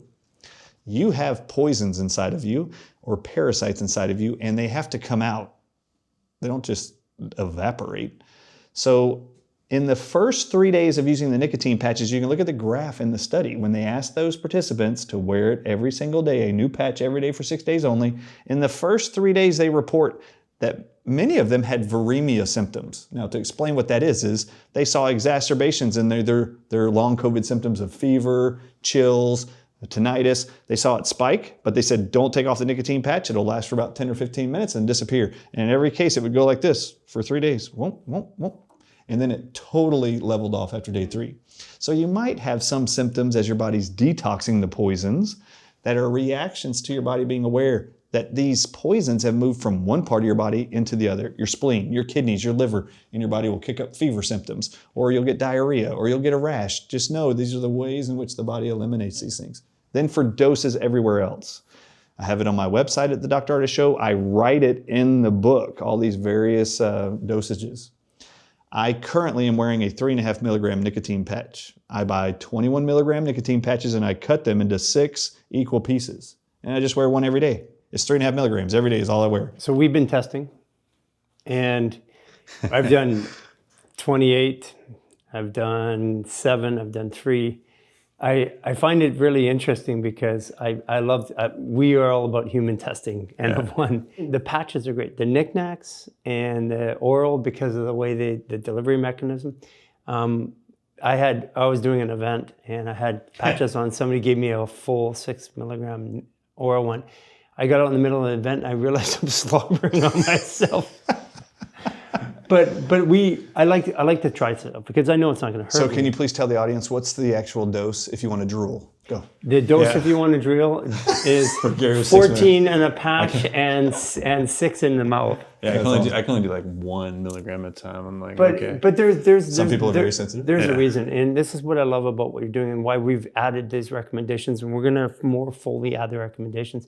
Is we've been helping people with their health. We've been giving them guided solutions based on our own experience, and we have literally millions of people with hundreds of thousands that have reported medical reversals of diseases, of every disease you can imagine, from Parkinson's all the way through to autoimmune diseases, children with blastomas, just on our recommendations. This was before nicotine. And by adding, and we believe it's because we're reducing stress in the body, increasing flow in the body, which I know you agree with. So fascial maneuvers reduces stress, increases flow, 7 to 10 minutes of its 75 to 90% of the biological stress. Increasing the flow and now adding the nicotine, it's accelerating the process of healing to an insane level. And that's why I wanted to have you back. Because there's a message that needs to be heard here. And again, the way that they've done this through propaganda is tell a big lie, tell it often. So what we're going to do is tell a big truth, and we're going to tell it often. And that's what we're good at. We're good at it because we have people that are okay with the N of 1 experiment. They don't need a peer review to try something, and they report the results. And this is what's starting. This wave is going all over the world right now. If I can explain why I believe that in 1994 the FDA started lying to us about nicotine, is I believe they've been bought and paid for by the big pharma, the FDA. Yeah. And I believe that since 1994, they were told to make sure the entire American society believes that nicotine is addictive and causes cancer and tobacco products, so avoid them. And at all costs, make sure that's avoided. Because the majority of a lot of autoimmune diseases and cancers are blamed on what? And neurological diseases. On viruses. Viruses, yeah. Well, nicotine is actually published to almost resolve every single symptom created by every single published virus known to man in science, which is why I wear a 3.5 milligram nicotine patch every day. And I will for the rest of my life. I've been doing it, having fun, and this, you just touched on something which I don't think we want to go too far in, but organizations that have been designed to supposedly protect us, and that's being broken down right now. I know there's an effort. The people in government, it's a system. It takes a while to move because it's also public opinion, but the Center for Disease Control wasn't always the Center for Disease Control. It was also before that known as the Center for Data Collection. And there are these big holes and these big avenues where we have believed in institutions. One of the things that we have is 85% of care just 75 years ago was delivered by moms and by grandmothers in the neighborhoods. They're community-derived care mechanisms. And when something was beyond that, they would go to a doctor. And 100 years ago, very few people had access to a doctor. What we have now is 85 to 95% of care being delivered by single source, which is institutional. And what's scary about that is that the average person, the average community, no longer knows how to handle the situations. They may even have a remedy, but they're scared to use it. They're scared that their bodies aren't going to be able to handle it. What happens if this doesn't work? And they default into that centralized care. And our mechanism is to expose, to inspire people through our own example, to start believing in their body's own ability to heal again. And I know that you're a natural practitioner and you believe that. And what we have been telling people is, it's a fishbowl. This is water we're in. Our air is poison and toxic. Our houses are toxic. The air outside is toxic. The water is toxic. And in these little increments, I see a lot of people that are supposedly healthy, doing all the right things, and they're sick right now, or not well. And it's because it's death by 1,000 cuts. And what we can do is step by step start making these changes. We have a program as a 28-day reset that takes people through a journey, and it starts getting them to move their fascia, but it starts educating them about these simple mechanisms, where the toxins are coming from, how to clean your environment. We put all these guides up for free. And this is where it starts. It starts with us taking personal responsibility. I can't look to a centralized source, and at some point, even though that we have all this data, I still have to try it out. And like you suggest, do the research. Go look at it yourself. Because the fear is so intense. And when the body starts having a problem, our first response is, oh my God, I'm going to die. And that's actually not the case. I have found that the human body, in its right condition, is virtually indestructible. But it also needs the right conditions. It does. All right, so I don't know how much time is left, but I'd really love for you to ask me the question you were going to ask me earlier, remember? Yeah, well, I have two questions on them. One other one came up, and then I'll get to that one. It's interesting because I typed in, like, I was like, oh, I want to pull up more ideas about you and like research and stuff like that. So I typed in and had to do a big comb of like, what are the criticisms about this Bryan Ardis guy? Like, what is the problems with him? What's wrong with him? And it's funny because the only thing that I could spit out or come up with is like, well, he's a chiropractor and scientists say his science is not accurate. That's all it could say. It couldn't come up or pull up like, hey, based on this particular study, this disproves his particular study. The criticisms were only literally like, the general thing when you try to attack someone is like, well, other scientists say he's wrong and he's not a doctor. The best part about you're actually quoting lots of other Scientists. peer-reviewed scientists. So it's not that, I mean, you're saying it, but you're actually saying it in conjunction with evidence that the world is accepted, but just not looking at. Do you know what else I find really sad is how many of these researchers in these 5 different countries that have confirmed all the findings I keep quoting you, how bashed they are by the medical community and being told that their research isn't adequate or sound. And that's the way to dismiss it. Yeah, for sure. Or they're from another country. Attack. We get it. That's ridiculous. From another country. We get it a lot. I'm particularly fond of the attacks. But there is one huge thing that I think most people have not grasped at all and is overlooked, underappreciated, that science has already confirmed about why COVID created COVID symptoms, why anybody carried lingering symptoms, why some people maybe got a fever for a couple hours and disappeared and had no other issues, why some people in the family didn't get anything, and then why it is that some people after getting vaccinated continue to be worse. There's only one thing that's causing all people, regardless if it's long COVID or vaccine injured, continues to have their symptoms. Do you know what that is? And what's causing them to continue to be sick? What? And if you would just go look, you'll find it in 100% of them, and then wipe it out, and then it will stop. If you're dealing with chronic inflammation, aches, pains in your joints, I use PowerKirk 30. You know, this is a product I take literally everywhere with me. We travel the world all the time, and when you fly, your feet swell, you feel achy and pain in your body in different areas. And I'm not a big believer in using supplements to take responsibility for my entire healing process, but I do use PowerKirk 30 every once in a while when I'm feeling those aches and pains, inflamed, and I just need a little bit of help. So if you've never tried PowerKirk 30, it is the world's strongest anti-inflammatory. One capsule is equivalent to an entire bottle of another product that has curcumin in it. This is a patented product. It is the world's strongest, and I'm super excited to share it with you. You can find the link to PowerKirk 30 in the show notes below.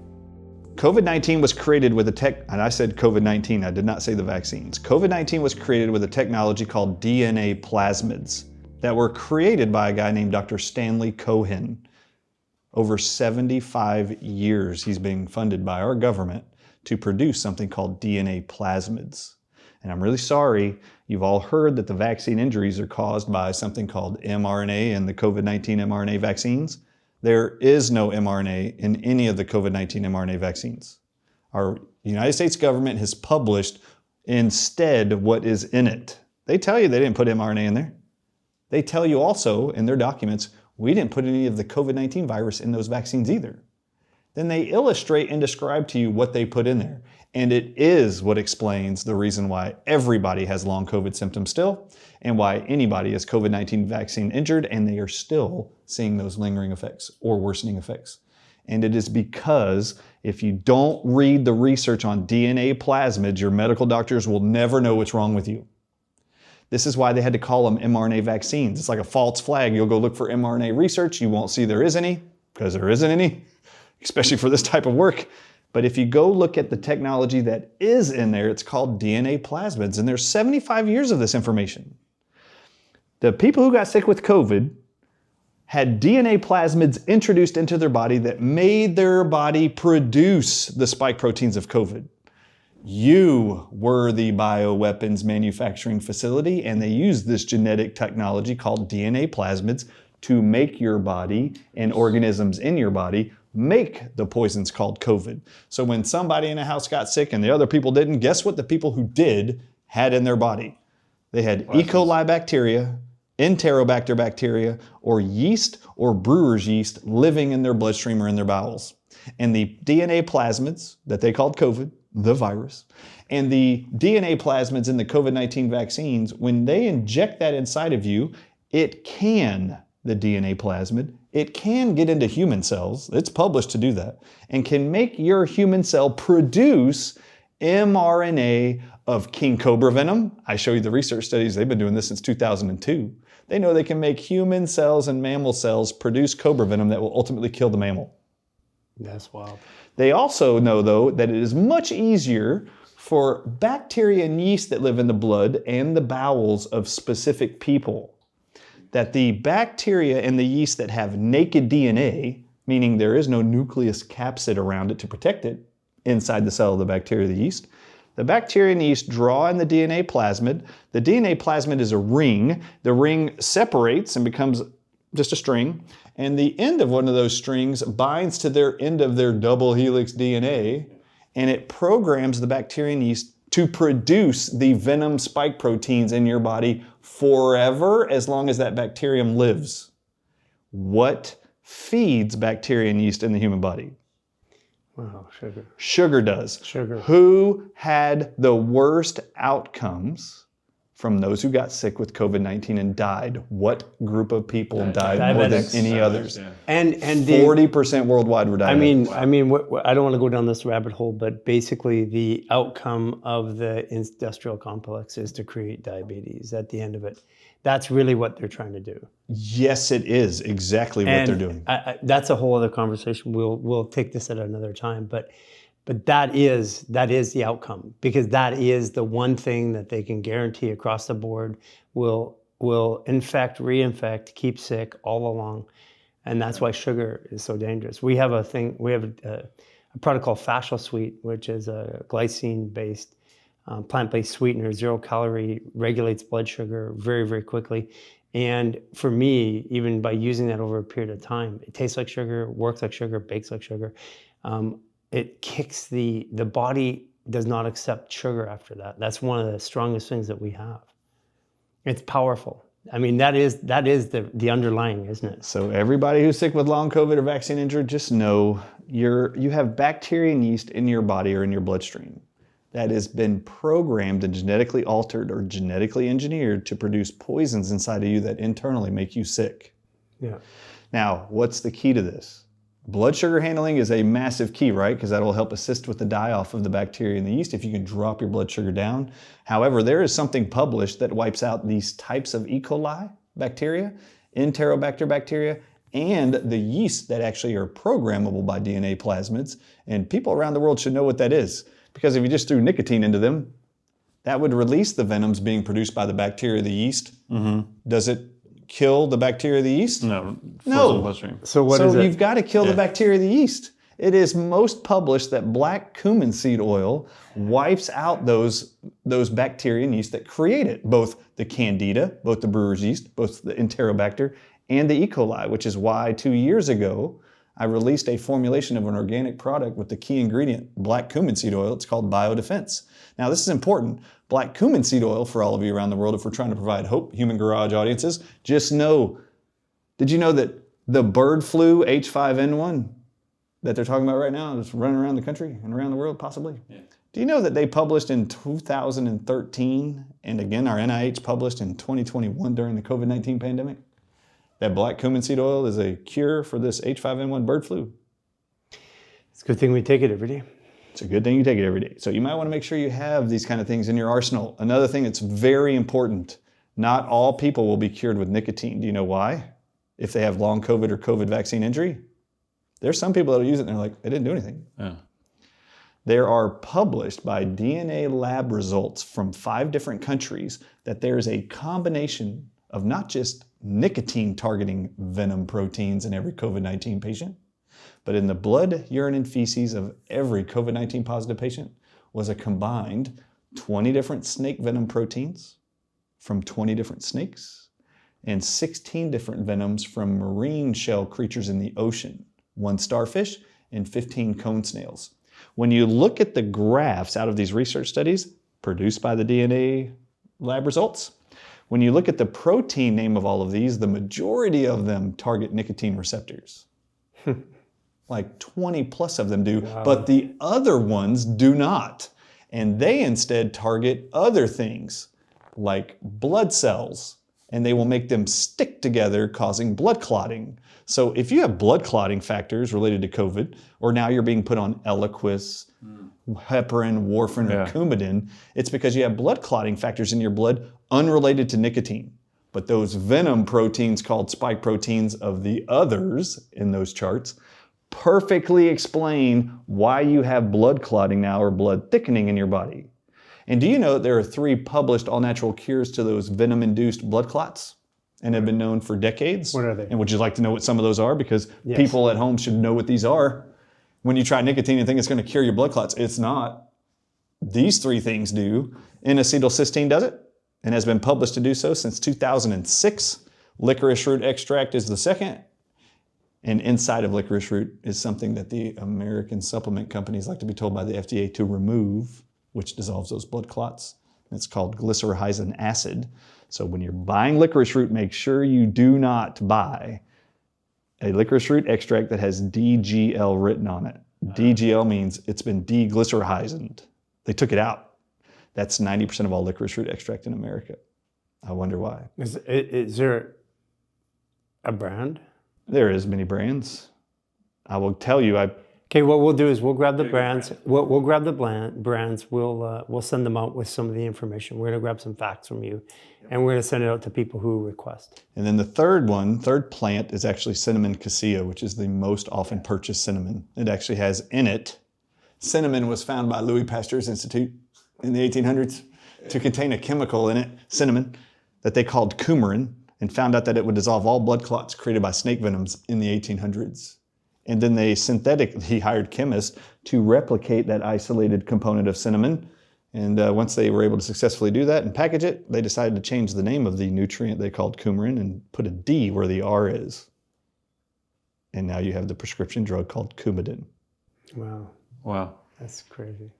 Yes. So these are just some basic things. Now, just, brands wise, me and Dr. Ed Group at Global Healing created a product called Foreign Protein Cleanse. The second ingredient is licorice root extract. The fourth ingredient is the cinnamon cassia. And the plant extracts we combined in that are all organic from around the world to address all the proteins that were found that are foreign to the human body that cause all COVID symptoms. That's why we called it Foreign Protein Cleanse. It addresses the neurotoxicity of venoms for all COVID patients and vaccine injured. It addresses the blood impact of those proteins and the organ failing, called cytotoxic effects of all venom proteins, all combined into one. And it was our effort to try to actually produce something that would help us annihilate these venoms, in combination of which were 36 different ones. And then we also have individual recommendations based on the patient's symptoms, and we outline them in the book. And then there's other brands too. Mountain Rose Herbs is another great licorice root.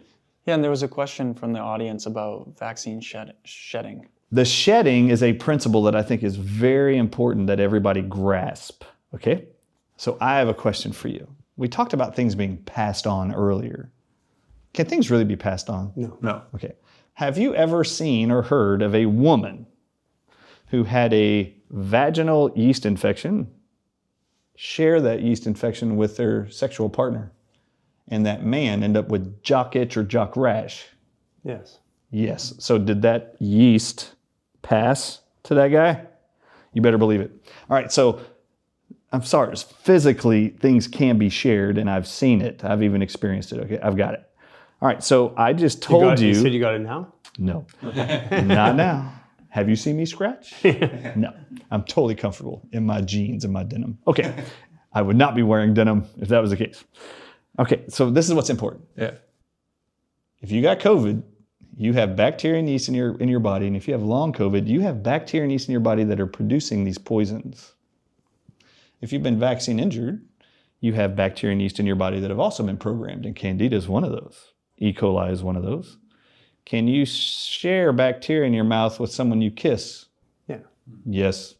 So if I had E. coli bacteria in my mouth that had been programmed to produce poisons, and I make out with you, dude, could I pass it to you?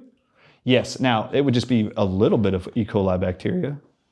It would be a quick kiss. Okay, just a little bit. Then you're going to go off at some point, you're going to eat vegetables, fruits, or something that has sugar in it. And is that bacteria going to self-divide? As long as you feed it is. And as that one genetically engineered bacterium self-divides, it's going to be a perfect clone. And guess what they are engineered to do? To produce spike proteins, which are venomous poisons. Over time, you're going to have the exact symptoms those people had, and yet you didn't get the vaccine. Yeah. Black cumin oil. Black cumin seed oil. The shedding is you are transferring bacteria and yeast sexually, breast milk, intercourse-wise, with people around you. You can share it that way. This is why if a mom reported during COVID-19, got the vaccine, and had a baby they were nursing, did you hear the reports around the world that these little girls, 6 months to a year old, would start having menstrual cycle-like blood clots passing? Yeah. That's because those bacteria and yeast were being shed, as they wanted to call it, from the breast milk into the baby. Yeah. And is there sugar in the breast milk? There better be. That baby needs it to live. So as this is being introduced and spread from one person to another, passed to the next person, it's usually in an intimate setting, you will see this shedding effect. However, how do you wipe that out and get rid of that? Black cumin seed oil. Yeah. Is an antidote. Yeah, I mean, that answers the shedding issue because, again, this was like, it's shedding, and then you have this story, like there's 7 patients in a waiting room, somebody comes in, they all get it. These are just anecdotal stories that are being told. It's like Jaws, don't go in the water.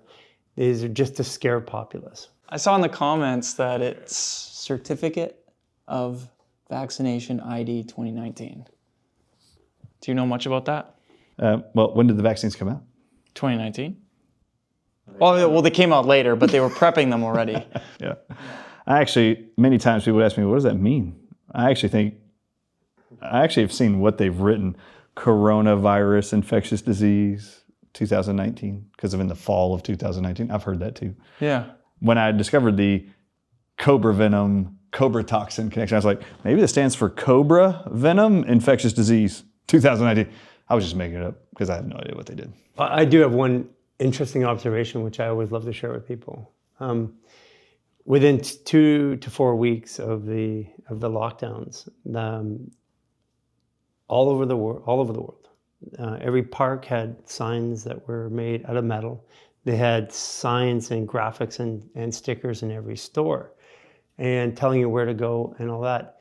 And all of the companies that make signs were shut down. So I always ask people, how long do you think it would take to produce signs to pepper every store and every public? Like if you took every printing plant in America, every printing press, and they were open, how long would it take to do that? And it is significantly longer than 2 weeks. I have a hard time getting labels printed within 2 days, 3 days. Also, how much fiberglass, like clear fiberglass, has been produced in 2 weeks? It's like in front of every cash register at every store, in between every booth in every restaurant. It must be, or plexiglass, I guess is what it's called. Yeah. How much plexiglass is there in this world? This is really quick, but do you think that all of the testing was just DNA testing? Yes, actually, y'all should watch Dr. Lee Merritt's work. She's actually taken the PCR genome sequence that they actually say represents COVID-19 to be positive for a PCR test, and she puts it into this genome database. And when you put it in there, it flags that every human being has like 20 samples of that genetic code inside of them, and Homo sapiens. I mean, like, a PCR test, if you run it up to 40, 60 cycles, you're going to start seeing everything that's in our genome, that right down to Ebola. How many people do you think actually know more about the PCR test than the inventor? Yeah, he said that. And what did he say about viral infections and its ability, the PCR test, which he won the Nobel Prize for, that he invented? Yeah, what did he say about it being able to diagnose a respiratory virus? You cannot. You cannot. Yeah. Okay. Other scientists say that his research was just like, Yeah. and he was probably a chiropractor. Yeah. Oh, you want to know what I learned? That for 30 years before COVID-19, do you know what PCR tests are used? Uniformly used in a particular type of research to confirm protein gene sequences in snakes. Do you know what the first PCR test that was approved by the FDA in January of 2020 was? Named. Its actual brand name. Cobra. Cobas R. They actually took the R out of it. That goes into Cobras. Yeah, you can't make that. And that is made by the Holland de Roche company. Yeah. Anyway. You can't make that up. So Bryan. Wait. Do you know what the DNA plasmid company that manufactured for the United States government all the DNA plasmids for the COVID-19 mRNA vaccines, do you know what the name of their company is? What? That produced all the DNA plasmids that make your body make cobra toxin and bungaroo toxin. What is it? And other venoms. It is called Cobra Biologics. And I show you in the book. You can't even get it. So Bryan, we could go on and on and on. I want to thank you for coming out and spending the time. We would like to extend the information that we've learned here in a more formatable way to our base of people all over the world that are asking. I like to put some of the list, make it very easy in a single sheet, list the research, list the recommendations in a scaled down version. Not everybody's going to be able to get or read the book, and a lot of people don't have the patience or tolerance, especially when they're sick. I encourage people to buy the book. It's been unbelievable information. You've dedicated your life to this. I think that it feels like the tides are turning. Censorship is turning. Awareness is coming up. I just really appreciate you coming out here, flying out here to spend the time with us. There is going to be a few more talks that we're going to have over this because we have the ability to get a message out. And I believe in the goodness of people, and people are starting to share this and share the results. And what we have is we also have a programmed audience that talks about their results publicly, which is really cool. So with what you're doing and what we're doing together and our programs, adding in the recommendations, it's going to radically shift people. And in so many ways, not just around the virus. And it's because people generally are infected with this problem, and we can make a difference. And I appreciate you immensely for what you're doing, the flack that you've gone through to get to this point, the publishing of the book. Super excited about the next couple of years. We have been conditioned throughout our entire adult lives, all of our lives, at least since I've been born in 1976, we have been conditioned to believe that each of your symptoms are actually only treated with a prescription medication or a drug. I just need you to all remember something and think to yourself. Use some common sense because you have it. Everybody does that's watching this. Take some time and sit quietly for a second, and I want you to consider for yourself really, truly. Think of every symptom the human body can experience: a fever, a cough, a joint pain, diarrhea, a headache. Think of any symptom, a rash. It doesn't matter what the symptom is. If you have a symptom, you have been conditioned to freak out and think you're going to die and go to the emergency room and get a drug for your symptom. I want you to tell me, human garage, any of you, if you can you name one symptom or one medical chronic illness, think of them all, that is actually caused by a prescription drug deficiency? Not one. Yeah. So I have a question then. If it's true that not a single symptom or a single disease is caused by a prescription drug deficiency, why do we all run to the pharmacy and to our medical doctor to get a prescription for a drug for our symptoms? Why do we do that? It's programming. We firmly believe in the body's ability to heal, give the body the resources, step out of the way. I mean, our whole program, even the supplements we recommend, they reduce inflammation, proven, scientifically proven, reduce inflammation. Like our PowerCurve 30, NF-kappa B, signaling absolutely eradicates it, uses the heat shock protein MSK1. We take down blood sugar. We remineralize the body. That's the foundation of what we do. Because when you give the body the tools, it will do the job. And like you have been saying today, the body is the pharmacy. And when we take a drug, no drugs can make you higher or cure you, but the body will cure itself. And it just needs the right combination. And the right combination is not more, it's less. So I only give that perspective because I want everyone around the world to start seeing the potential that's inside of them, that you are a natural, what I believe God created, amazing part of this universe and this nature we call Mother Nature, and infused in all of nature is the cure and the sustenance this human body needs. And as long as we stop poisoning it and get out of the way and move the body can heal.